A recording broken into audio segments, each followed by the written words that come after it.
আওয়ামী লীগের বিরুদ্ধে রাজগঞ্জ সাহেব কাচারি বাজারে আজকের এই তাৎক্ষণিক প্রতিবাদ মিছিলে প্রথমেই স্মরণ করছি মরহুমা বেগম খালেদা জিয়া এবং বিএনপির প্রতিষ্ঠাতা শহীদ প্রেসিডেন্ট জিয়াউর রহমান।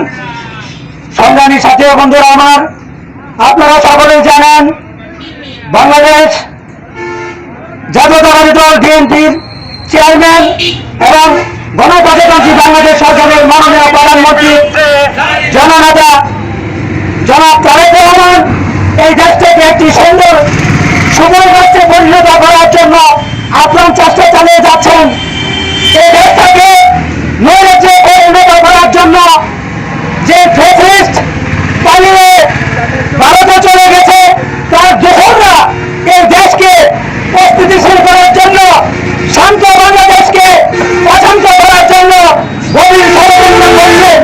তারই ধারাবাহিকতা সাতমঞ্চল ইউনিয়নে আজকে আওয়ামী লীগের কিছু কোরআনগামা কিছু দোসররা চৌনিলক্ষ্য ইউনিয়ন শান্ত চৌনিলক্ষ্য ইউনিয়নকে অশান্ত করার জন্য যে গভীর ষড়যন্ত্র করছে, সেই ষড়যন্ত্রের দাঁতভাঙ্গা জবাব সাতমঞ্চল চৌনিলক্ষ্য ইউনিয়নে বিএনপির নেতৃবৃন্দ রাজপথ থেকেই দিবে ইনশাআল্লাহ।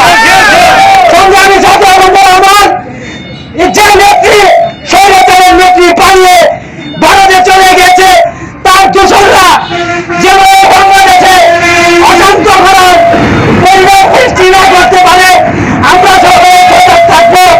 আমরা তারেক রহমানের হাতকে শক্তিশালী করে গড়ে তোলার জন্য আগামী বাংলাদেশ একটি সুন্দর বাংলাদেশ হবে এই আশাবাদ ব্যক্ত করে যে কোনো ডাকে আওয়ামী লীগের অশান্ত করার ষড়যন্ত্রকে উৎসাহ দেওয়ার জন্য আমরা সকলে লক্ষ্য কাজ করবো। সাতমঞ্চল ইউনিয়ন একটি বিএনপির বড় ঘাঁটি, কিছু আওয়ামী লীগের দোষর সাতমঞ্চল ইউনিয়নকে মানে একটা অরাজকতা সৃষ্টি করার জন্য খুব পাইচার করতেছে।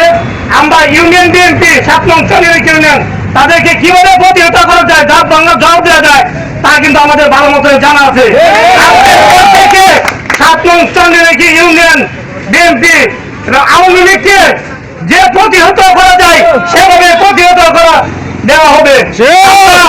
রাজপথ থেকেই তারেক রহমানের হাতকে শক্তিশালী করে করবো এবং সোনার বাংলাদেশ তারেক রহমান যেভাবে এগিয়ে যাচ্ছে আমরা তার হাতকে আরো শক্তিশালী করবো এই আশা ব্যক্ত করে আমার সংক্ষিপ্ত বক্তব্য শেষ